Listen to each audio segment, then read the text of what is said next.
নমস্কার বন্ধুরা, স্ক্রিনে দেখানো ফ্লোরাল বান হেয়ার স্টাইলের মিডিলের অংশটা আমি নেটের মধ্যে রোজ প্যাটেলস ভরে করে নিয়েছিলাম। তো আজকে তোমাদের সাথে এই রোজ বান হেয়ার স্টাইলের টিউটোরিয়ালই শেয়ার করতে চলে এসেছি। প্রথমেই দেখো আমি রোজের বাইরের ছেঁড়া আর পচা পাপড়িগুলোকে ফেলে দিয়ে ভিতরের ফ্রেশ পাপড়িগুলো রোজ থেকে খুলে নেব। তারপরে এই বান হেয়ার স্টাইলটার উপরেই আজকে তোমাদের রোজ বানটা করে দেখাবো। প্রথমেই আমি একটা লার্জ সাইজের গোগোনেটের মধ্যে সব পাপড়িগুলোকে ভরে নিয়ে গোগোনেটের মুখটা একটা হুড়কো গিট দিয়ে আটকিয়ে নেব। তোমরা কিন্তু এই স্টেপটা কোনো মতেই স্কিপ করবে না, নাহলে নেট থেকে পাপড়িগুলো ঝরে ঝরে পড়ে যাবে। তো দেখো এবারে বানের উপরে আমি নেটটাকে সুন্দর করে সাজিয়ে নিয়ে 4 নম্বর অথবা 6 নম্বর কাটা দিয়ে সিকিওর করে নেব।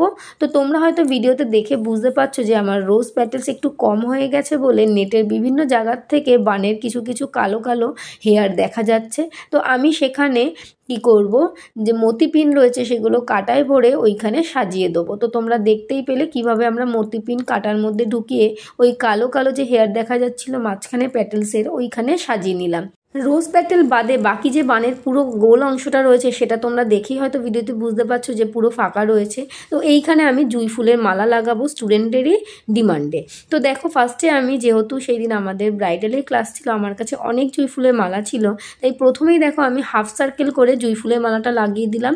তারপরে তোমরা এই প্যাটেলসের চারপাশ থেকেও কিন্তু জুঁই ফুলের মালাটাকে লাগিয়ে নিতে পারো, সেক্ষেত্রেও কিন্তু ভীষণই ট্রেডিশনাল একটা লুক আসে। আর এই মালাটা তোমরা যে লাগাবে সেটা হয় 6 নম্বর না হলে 10 নম্বর ইউপিন দিয়েই কিন্তু সিকিওর করবে, না হলে কিন্তু মালাগুলো খুলে আসবে।